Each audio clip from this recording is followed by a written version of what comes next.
دوستوں، بزرگوں اور میرے عزیز ساتھیوں، ہم نے ابھی آپ کے سامنے سورہ فرقان کی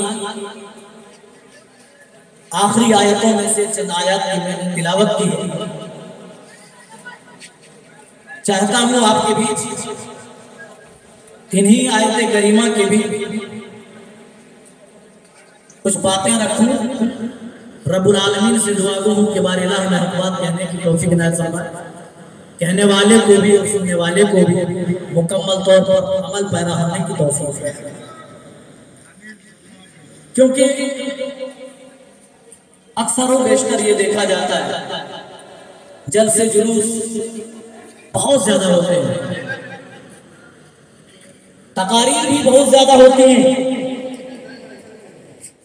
بڑے بڑے خطباء، بڑے بڑے مقررین جلسوں میں حاضری دیتے ہیں اور کتاب و سنت کی باتیں بیان فرماتے ہیں،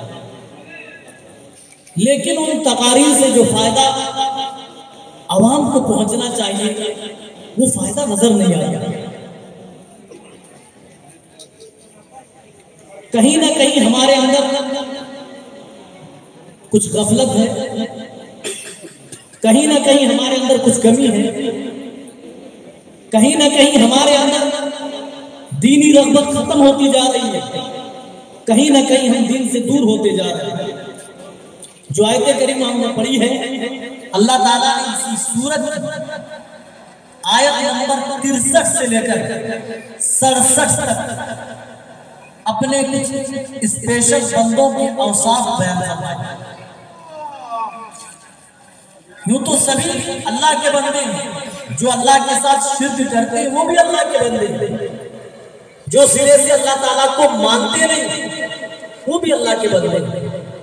اور ایک ایمان والا موحد مسلمان وہ بھی اللہ کے بندے ہیں۔ لیکن جو آیت کریمہ ہم نے پڑھی ہے اس میں اللہ تعالیٰ نے اپنے کچھ خاص، کچھ مخصوص بندوں کا ذکر کیا ہے، اپنے اسپیشل بندوں کا ذکر کیا ہے۔ چلیے آیت کریمہ سے اپنی بات کا آغاز کرتے ہیں۔ وَعِبَادُ الرَّحْمَنِ الَّذِينَ يَمْشُونَ عَلَى الْأَرْضِ هَوْنًا، رحمان کے خاص بندے وہ ہیں جب زمین پر چلتے ہیں تو بڑے ہی نرم چال چلتے ہیں، جن کی چال میں عاجزی ہوگی ہے، انکساری ہوگی ہے، جن کے اندر کبر نہیں ہوتا، جن کے اندر بڑائی نہیں ہوتی، جن کے اندر تکبر نہیں ہوتا، جن کے اندر غرور اور گھمنڈ نہیں ہوتا، جن کے دلوں کے اندر کوئی اہنکار نہیں ہوتا۔ رحمان کے خاص بندوں کی پہلی صفت اس کے اندر غرور نہیں ہوتا، وہ کبھی بھی گھمنڈ نہیں کرتے، زمین پر چلتے ہیں تو نہایت نرم چال چلتے ہیں، ان کے اندر کوئی کبر نہیں ہوتا، کوئی بڑائی نہیں ہوتی، کسی طرح کا گھمنڈ نہیں ہوتا، اس کے اندر اہنکار نہیں ہوتا۔ کیوں؟ پورا قرآن پڑھ جائے، اللہ تعالیٰ نے مغرور لوگوں کی کس قدر وعید فرمائی، سوائے جہنم کا اور کوئی ٹھکانہ نہیں بتایا۔ قرآن پاک آپ پڑھیں گے، جگہ جگہ آپ کو یہ چیز مل جائے گی کہ اللہ تعالیٰ متکبرین کو جہنم میں ٹھکانہ بنائے گا۔ اللہ تعالیٰ کو گھمنڈ پسند ہے، چاہے گھمنڈ کسی طرح کا ہو، نہ دولت کا گھمنڈ،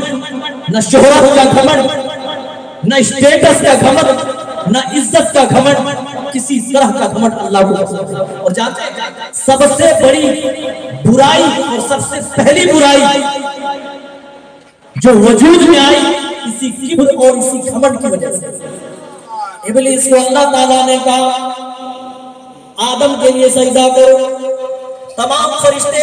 اللہ کے حکم کی تعمیل کرتے ہوئے سجدے میں گر پڑے۔ ابلیس کہنے لگا